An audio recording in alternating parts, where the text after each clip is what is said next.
Welcome to the Mindful Leadership Podcast. I'm your host, Anu Arora.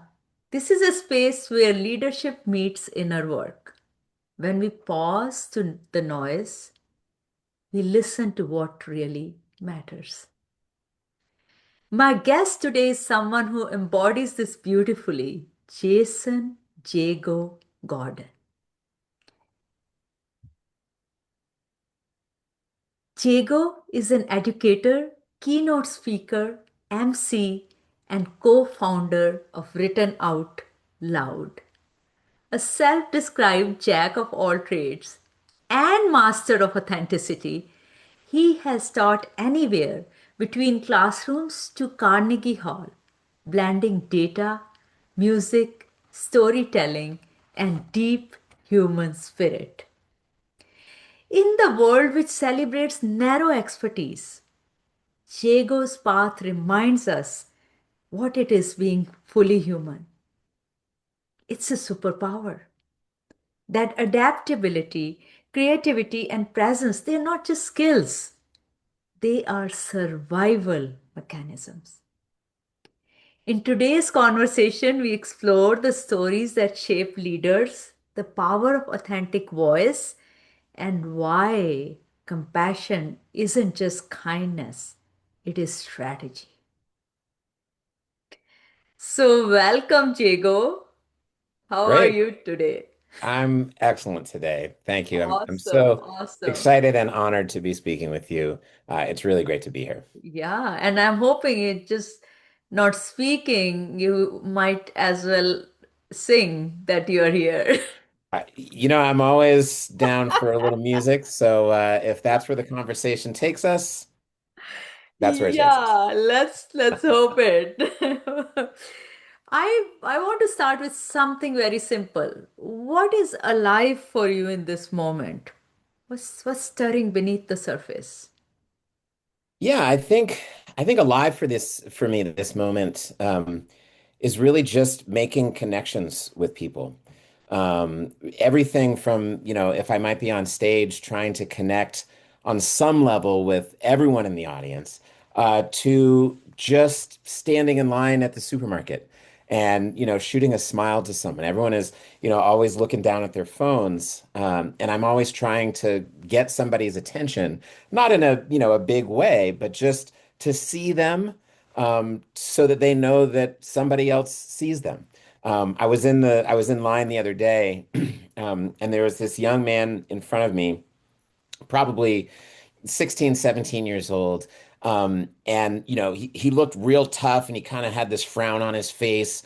But for whatever reason, he was just carrying his groceries like, and they were kind of, falling this way or that. Uh-huh. And he dropped a bag of chips on the ground. And so he was right in front of me in line, and I just sort of leaned over and picked the chips up and handed them, like kind of placed them back on top of the pile he had in his arms. And he looked at me like, at first he didn't know what I was doing. He was like, what's going on? What are you doing? And then I just smiled back at him. And this kind of like, thug look on his face just kind of like eased. And he was like, Hmm. oh, okay. There's someone here who sees that I'm having some trouble, really like minor micro trouble, but somebody is there to help me because that's the human thing to do. Yeah. And it was just a very tiny moment, but a really nice moment, to share with a complete stranger, to let them know that that's why we're here. We're here to connect with each other, and when we do that, it creates beautiful things. So connection is really what I'm seeing everywhere, and just trying to take the time to connect to people, and let them feel that connection. And it's simple and yet so powerful. And we are forgetting the art of connecting, isn't it? There is just so hard to find. It's, Yeah, absolutely. And I read somewhere recently that almost all of the technological advances over the past 20 years have specifically been to try and take people out of the equation of what you're doing. So whether that's shopping, You can do that on Amazon or lots of other online places, or finding transportation. You no longer have to call a travel agent. You can just do all of that online. Ordering out food with Uber Eats or Grubhub, like all of the technological advances are taking humans out of the equation. And I think a lot of people, myself included, at first I was like, oh, this is so great. It's so efficient. I can just do everything on the phone. But the consequences of that are that we have less connection to other human beings on a daily basis, and we kind of lose that ability or that familiarity with how to connect to people, right? And so more and more people are like, oh, I got to make a phone call to this person, but I don't know what I'm going to say, and I can't plan it out because I can't think about, what I'm going to say first and test it out and read it back, or, go with Chat GPT or some kind of AI. Like all of these things are kind of they're handicapping us to to this connection that is really the most amazing thing that we can do as human beings. So sometimes it feels a little bit like an uphill battle, but it can be those small things, those very, very small things that get you back in the habit of connecting with other people and creating that space where other people are like, oh yeah, this is what it's about. This is how I connect with other people. Then such a basic need of just being human is the need to connect and belong. And you know, when even when you talk about it, I'm like, this is innate to us, our need to belong. And yet there is just so much separation, and it's in fact our political systems, and as you're saying, not just political systems, are all systems, right? The technology, the shopping, the ability to do this over Zoom. Yeah, In absolutely. some ways, I have since COVID, I have 90% of my clients I am coaching on Zoom. That's ridiculous. Yeah. If the coaching, if it's the art of transforming people, just imagine what's possible when you are in the same energy sphere and Absolutely, connecting. absolutely. And I feel that as well, in the facilitation and the coaching that I do. It's the same type of thing, like the majority of it, even speaking now, a lot of places, when they want you to speak, it's just a lot cheaper to have you get on a Zoom with a bunch of people, and it's much more difficult to connect with people when you're in this little square like this. So next time we do this, I'm We gonna should come do out it. to you, and we're gonna we're Yeah, gonna yeah. I do was this going the to same say, way. you need to travel here, or I need to travel there. We just need to connect more. But also, I think something which just deeply resonated with me when we were in Lambertville, because we part of the same heroic Hmm. public speaking training we did together, was on how you do this, how you did this in an intentional way. You made it a point to connect with people, and I bet anybody in that whole cohort will go and come and say, I know Jago. They may not say that about anyone else, but I believed and I saw that everybody connected with you at a deeper level. So is there a trick to this, or is this something just is so innate, or I just felt you were deliberate in making those connections. I think the part of it that is innate, I guess, is I just have a curiosity. So I'm very curious to know as much as I can know about everyone and anything. So that's a big piece of it. The way that I approach people and I approach situations is that I just, I want to learn stuff. And when I'm in a room full of people, I'm like, oh, well, maybe I can learn from them. Mhm. And that's something that I think we've lost a lot as well, especially over the years, as, it becomes about, what courses can I take to learn this thing? And sometimes we forget that we can learn from everyone. You can Mhm. learn not just from your mentors or your bosses or the people who are senior to you, but the people who are on the same level or the people who are more junior to you. I think it's one of the things that made me a good teacher. Not to toot my own horn, but I was a teacher, I was a classroom teacher for about 20 years. And I went into my classroom every day hoping to learn from my students. They Mm, all thought that I was going to stand in the front of the room and give them some knowledge, and I did that occasionally. But what I really wanted to do was to connect with those students and hear what they had to teach me so that mm, I could teach them better. mm, So I think that's the first thing that comes to mind in terms of connecting with people.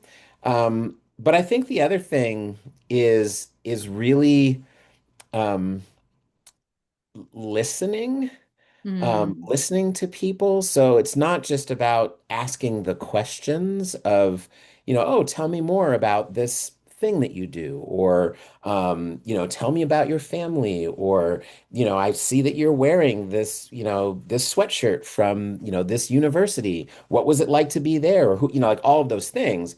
That's where I think some people stop, right? Like mm. they know to be curious or they know to ask the questions, but it's really the listening that helps to make that connection.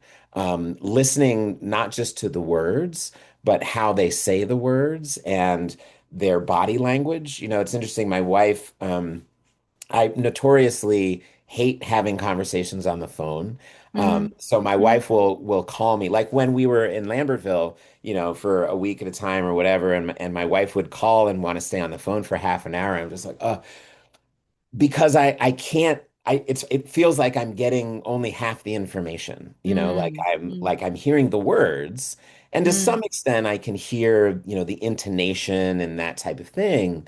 But I want to see the look in your eyes. I want to see the nod of your head. I want to see your body language and what your hands are doing and all of those things, because all of those things tell a story, and they help me understand where you're coming from, and therefore help me make a connection with that person. And when I make a connection with someone, that's what living is to me, right? Like that's what I live for. I don't live to make money or to have fame or to any of those things.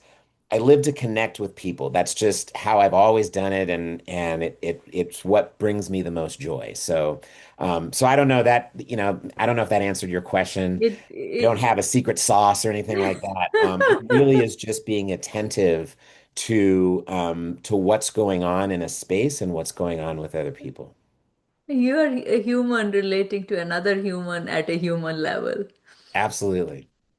So, I personally, here's what I felt. And I remember just looking at you throughout my entire speech because it was, you know, on the stage, we are being recorded for a speaker reel, and it just, there was nervousness, anxiety. My anxiety melted Hmm. away when I looked at you. You brought safety to me.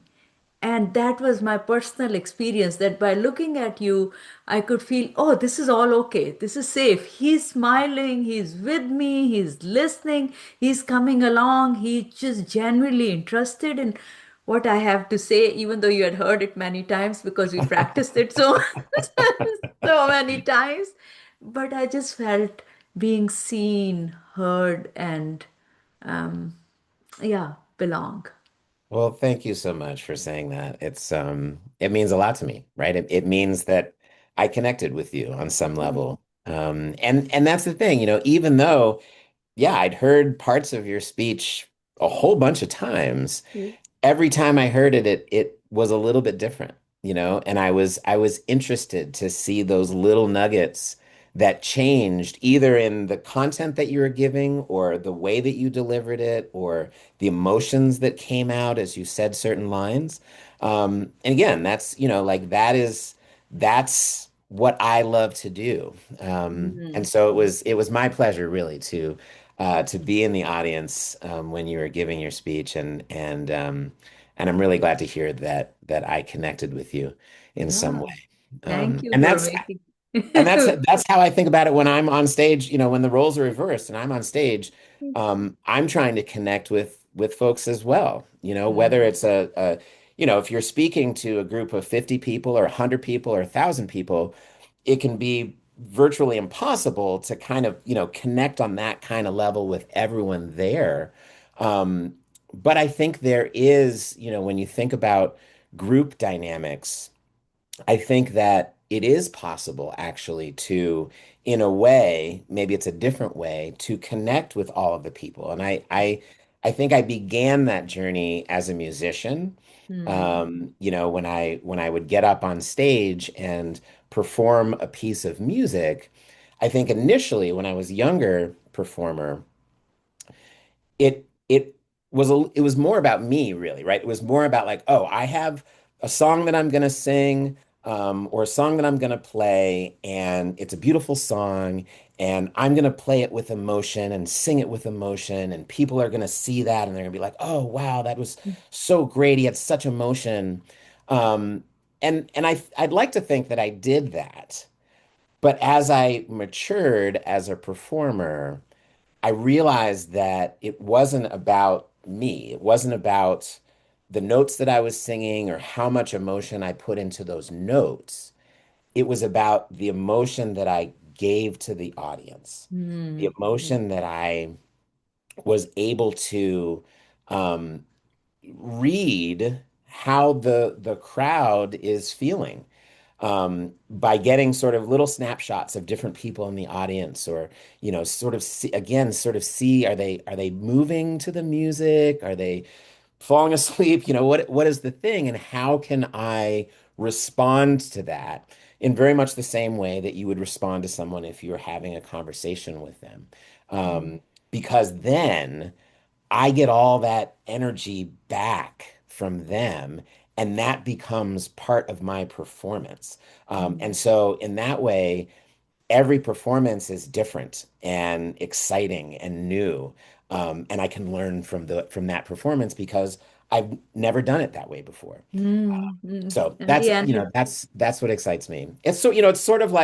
Um, it's sort of like, when you hear people talk about gratitude, and this idea that when you gift, when you give gifts, which is my love language, by the way, when you give gifts, the giver, in many ways, is the real winner in that situation. And it feels very much the same way when I'm on stage or when I'm having a conversation with someone. If I can give as much as I can of myself, I know that it's going to come back to me tenfold. So, yeah. wow, wow. Truly love listening to that. And I can feel it. That emotion, the energy you're talking about. So it's this connection lies also in the emotion people are having with what you're talking about or you're singing, and then responding to that in a way that you're connecting even deeper. Yeah. You Yeah. have this mantra. You often say that I see you, I believe in you, you belong. You Yeah. mentioned that in your, I think, keynote, as well as heard you speak about that. How does the, and we talked about how does it manifest, and we can see how does it, work in your life. But how does it transform others? Because I think part of your work is also to change the world with your Yeah. mantra. So how does that translate into your work? Yeah, I think, this idea of this mantra, um, a few years ago, someone told me that maybe I should try doing daily affirmations, right? Mm, So this type of thing where you wake up in the morning and try and manifest what you want to see in the world, right? mm, So you might look in the mirror and say, I'm beautiful, I'm powerful, I'm worthy, whatever it is. Um, and so I did that for a little while, like I tried kind of saying I'm this and I can do that. And what occurred to me after a little while, was actually very similar to what we were just talking about, is that for me, if life is about connection, then it isn't about me feeling like I'm worthy. It's Mm, about me recognizing that you are also worthy, right? That mm, I see you. I mm, believe in you, right? mm, Because I believe that everyone has a core of goodness. I think a lot of people may have lost their way, but I think that at the core, the world's energy is good and productive, and if people are part of that energy, then they are also good. And so for me, the affirmation is to remind myself that I see other people and that other mm. people are beautiful and that other people are worthy and that other people belong. And so yeah, so so every once in a while I'll sing it or You whatever want, I helps was me going to say, kind this of is perfect opportunity for singing. You see, it had to manifest my intention. that's Affirmation right. is manifesting here. There They you do go. work. There you go. All right, so a little bit. Yeah. I see you. I believe in you. You're beautiful and you belong. There you go. Little tune. Amazing, amazing. It's just That's my so good mantra. to even hear those words, but then they're sung, they make, you know, they are even more beautiful when they're sung. Yeah, I mean they resonate, right? Like, and that's the thing. Like trying to, and I don't want to get too like metaphysical or anything like that. But I do think that music has a lot of power in and of itself, um, to help people resonate, to help people vibrate on a level that is very like very natural and very core to our existence as human beings. So in the Mm, same way as that it's a basic need to feel belonging and to feel love in the world, one of the ways that can get people there really, really quickly is to feel the vibrations of the world, right? And the which easiest way for humans to do that is through music. Other animals do it when they chirp or they buzz or they rub their hands together, whatever it is that they make those sounds, and they put that sound into the world so that other members of their species understand, what they are. And we often rely so much on spoken language, which is all up in our head, and we're like, oh, and this is the way that you explain how the world works. But when you make music, when you sing or you drum or you play the piano or the guitar, whatever it is that you are connecting with the vibrations of the world around you and the resonance and the harmonies and the dissonance and all of that stuff together, um, just kind of sets you up, I think, to give and to receive that kind of connection and belonging on a different level. And so, as much as I can, I like to try and to help people get there as well as the spoken words that I might say or that they might say back to me. yeah. I was thinking of, how this disconnection is costing us and how difficult sometimes the world seems like for a lot of people, where there's isolation, burnout, anxiety, fear, and just disappointment or lack of hope.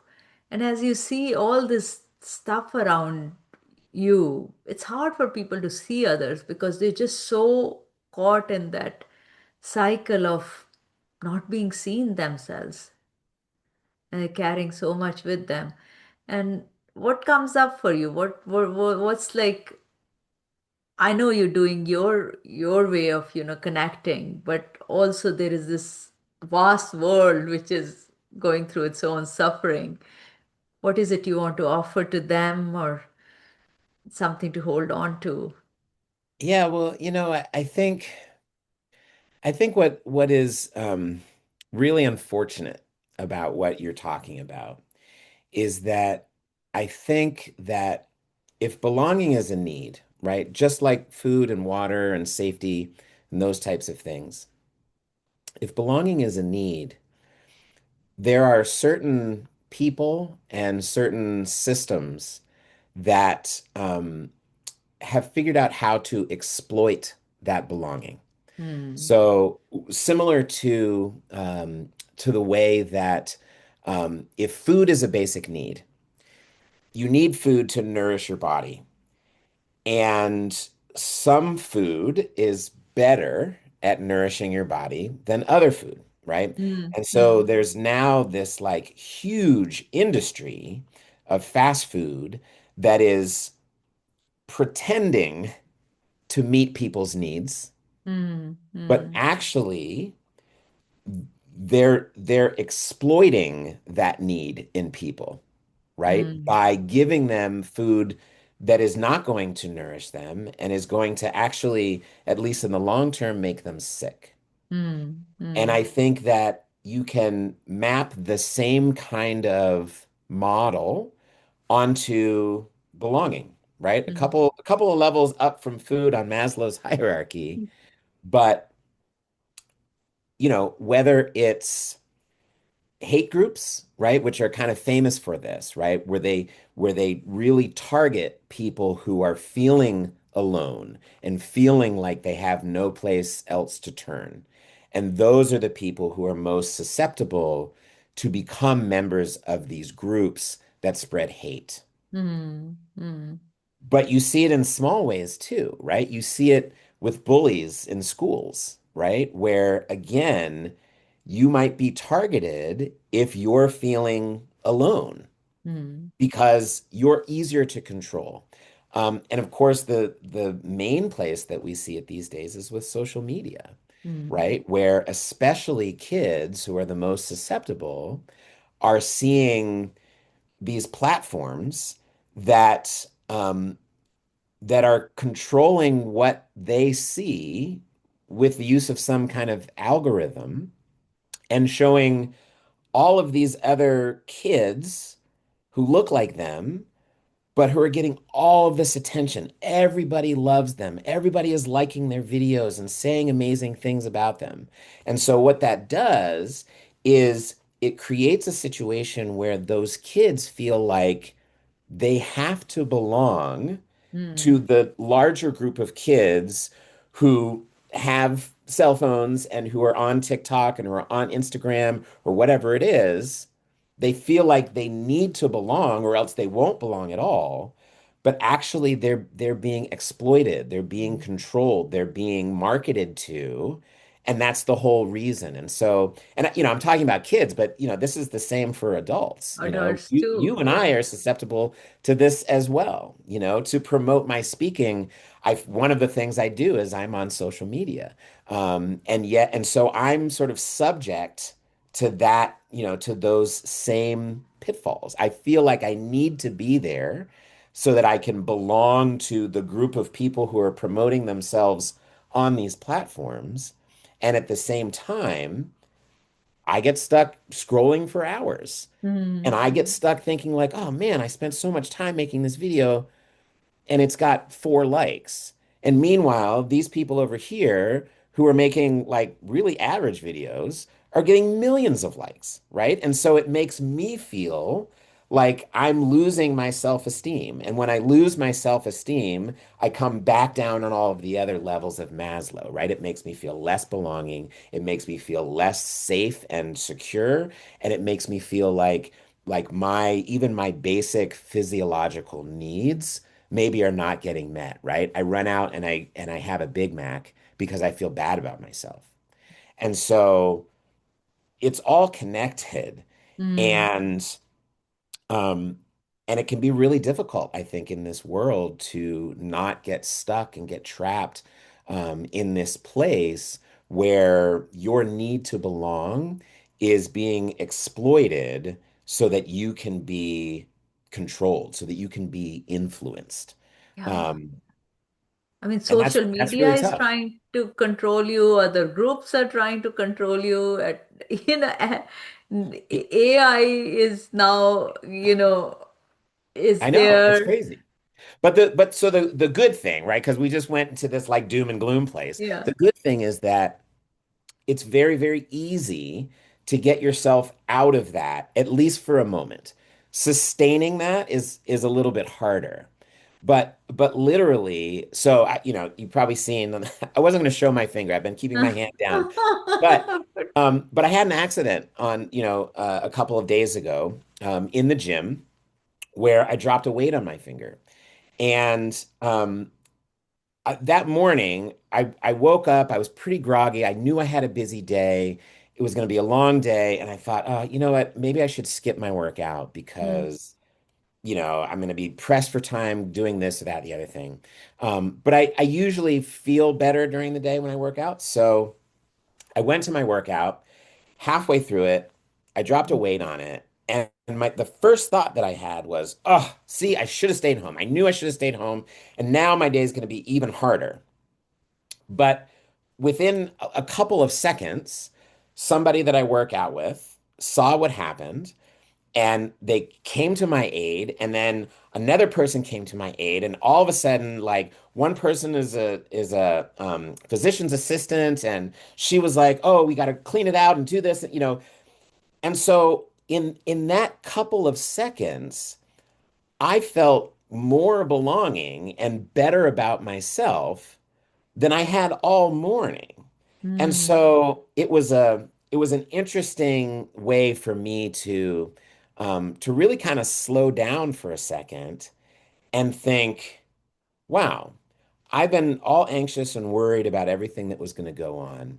When I mm, slow down for a second, I can realize and I can see that I have good people in my life, people who support me, people who make me feel like I belong, mm, mm. and everything's going to be okay. Yeah. So I think it's, those little moments of connection. Mm, If you can try and just pick up as many of those moments as you can, they begin to expand exponentially. mm, And mm, that's how you go from feeling isolated or feeling alone to feeling good about yourself by taking all those little ones because they add up, right? It's just like, when people say, um, if you have a big, lofty goal that you're trying to reach, right? You want to make a certain amount of money in the next couple of years, or you want to book this many clients, or whatever it is that you want to do. If you just have that goal up here and you never think about all the little minor goals, you're never going to reach that goal, right? Because it's going to feel too unattainable. It's going to be way out of reach.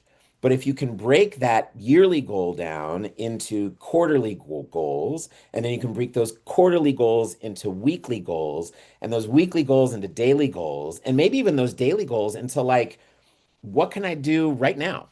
mm, mm, That's mm. how you begin to have those small wins that build up to larger wins, and that's how you get to the goal. And it's the same thing with belonging. If you feel alone, you can literally go outside, find the first person that you see on the street, and smile at them. Yeah. It takes Yeah. very, very little effort, but the amount of like joy and belonging that you will feel just by making that one little gesture is going to move you up to the next level, right? And so Mm, if you're feeling like, oh, no one cares about what I do, and if you're just feeling hopeless like that, that's the way that you can start. And that will build up over time, and you will begin to realize how beautiful the world is and how many connections you can have, especially when you get your nose out of your phone, et cetera, et cetera. So, look uh, up. yeah, so But it's, and it gets harder every day. But yeah. I really think that there are reasonable paths that you can take right away to turn that around. Yeah, yeah. And I also heard that recognizing that you are a part of the system, which is sometimes working against belonging, and everything which is around us is taking us away, recognizing those patterns also, and deliberately choosing to break them or say, okay, if I am caught in this scrolling every day, I'm going to put a timer on or something, which I do. I'm like, okay, I'm going to scroll now for 5 minutes, and then timer would go, and I'm like, shoot, the time's gone up so quickly, but I know that my time is up for this, and I'm like, okay, done, done. Right. So I think also knowing that these patterns have become isolating, or everything around us is just driving us towards those isolation. You can be, somebody was telling me, I don't need friends anymore. I can be very, Mm. happy with the social media, and I can watch this, and I spend a lot of hours. And I was questioning them. I'm like, happy? And well, yeah, quite happy. And then I asked them for happiness definition, and it was almost like they are able to while away the time. They are able to end the day somehow, and you can get to the end because they can keep themselves busy with that. But is this how we want to live? Is this what the life is for? Does this make our life meaningful? I think I have to Yeah. start questioning that also. So, as you were saying, that we were caught in these systems. But then, what you are also, I think, inviting us to do is to slow down, to see that these connections are all over. They are just one doorstep away, or they are, not that far away. You just have to make Yeah, first step, just first tiny step, and then the next, and then the next. absolutely. And consciously slowing down is such a big thing too. So again, tiny, tiny, tiny thing. Um, this is another gym story. I don't know why, everybody's going to think that I just spend all my day working out, um, which would be great, Which is okay. but I don't. But Not a um, bad thing, right? If you that's had right. all That's right. stories about surfing all the time. Well, so That'd be so I different. got to the gym the other day, and the owner of the gym had texted me and said, "Oh, I'm running a couple minutes late." But there's a lockbox on the door, and so I knew that I had the code to the lockbox in my phone somewhere. And for whatever reason, I was so like like I wanted to get in, and I wanted to start stretching because I was running a little bit late as well. And for whatever reason, I was just feeling kind of hurried and flustered. And so I'm looking through my phone and I'm like, oh, is it in this text thread? Is it in that text thread? And it took me way longer to find it than if I had just said, oh, let me think for a second. Right. He texted it to me back around this date. Let me look there. Right. Then I found the code, and I'm trying to put it in the thing really quickly, and it's not working. And I try again and it's not working. And then I realize that there's a latch that I have to press. So I Hmm. press the latch and the thing opens up, and I take the key out and I unlock the thing. And then again, because I'm so hurried, I realized that I had closed the box. And so now I had to open it back up and put the key in. And so what should have taken me maybe a minute maximum probably took me 5 minutes. Why? Hmm. Because I was so rushed and so hurried, because that's the pace of life that we live in, that I actually ended up being way less efficient, right? Hmm. That's a silly example. Like, who cares about 5 minutes, and who cares about whether or not I could get into the gym? But when you expand that to sort of bigger things, you can see how that hurried, that rushed pace that we often fall into often causes much, much bigger issues, whether that's in the workplace where you're rushing through something to get to a deadline and you make mistakes that could end up costing lots of money in the future, or whether it's, I see this all the time in terms of communication where one person is like, oh, I don't have time to explain this thing to my spouse. And so you don't explain the thing, and then the spouse thinks that you're not telling them the whole truth, and then you end up getting in a fight. Like those types of things, they happen all the time, largely because we don't just take a breath and try and be in the present, right? And try and say, okay, what's important right now, and how do I deal with it? And not Hmm. how do I deal with it as quickly as humanly possible, but how do I deal with it? And so that's even, that's one of the things that I've been re-educating myself on this year as I've begun doing more public speaking engagements. A year ago when we started this journey together, I had it in my head like, okay, well, the course is going to end here, and then I'm going to get my speaker reel here, and then I have 2 months to, and I was just so go, go, go, go, go, go, go that I, in some ways, kind of lost my way. And I've had to really sort of sit with and be patient for the process to happen, right? Mm, To mm, do all of the research and the deep thinking. Sometimes I just sit in front of my computer for an hour and just stare at it, not because I mm, have writer's block, but because I understand that I can't just type, frantically and get out what I want. Or I can't go to Chat GPT and be like, oh, I've got this idea. I do that sometimes, sure. But it's the slowing down to really sit with your thoughts and to sit with what's going on inside your head mm, that I think is where the real learning happens.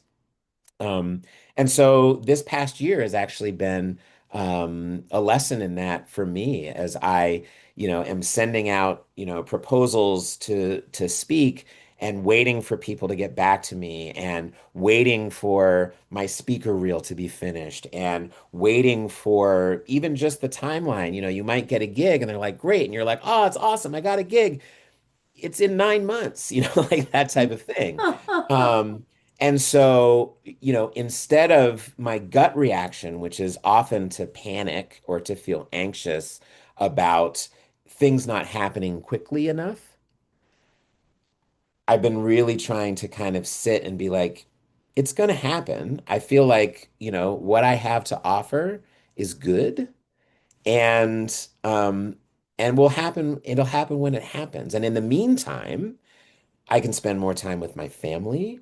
I can spend more time writing music. I can spend more time making art, which is something that I do that not even a lot of people know that I do. Oh, wow.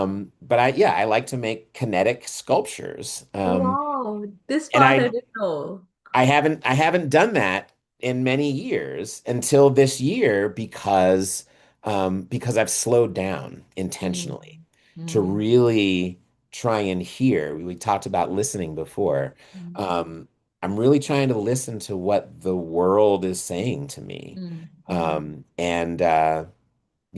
And yesterday the world said, yeah, you should make some art. So, Wow, um, wow. So yeah, so it was it's yesterday. Went yeah, back to it. Wow, that's yeah, amazing. absolutely.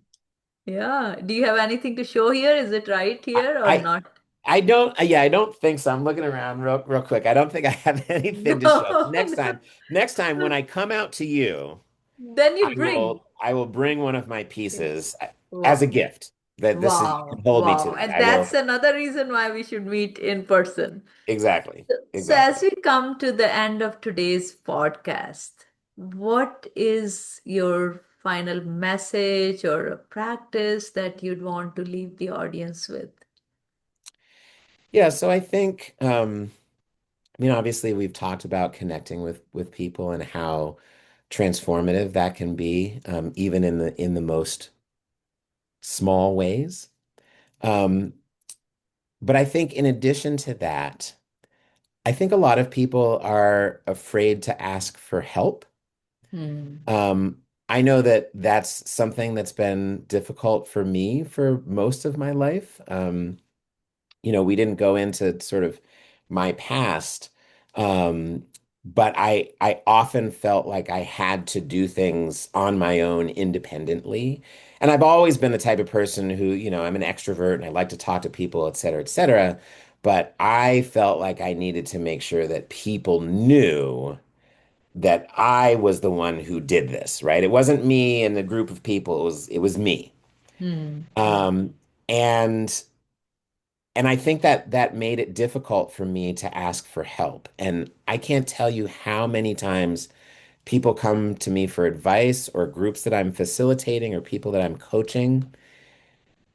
oftentimes the first step is just getting them to feel comfortable asking for help. So Mm, again, if you're that person who's feeling isolated and alone, you can make that first step by going out and just smiling at somebody on the street. The second step might be asking for help. Call a correct. friend, call your Yeah. parent, call your child, whatever it is, and say, you know what, I'm struggling today. Because Mm, that person is going to want to help you in mm, 99.9% of cases, right? mhm.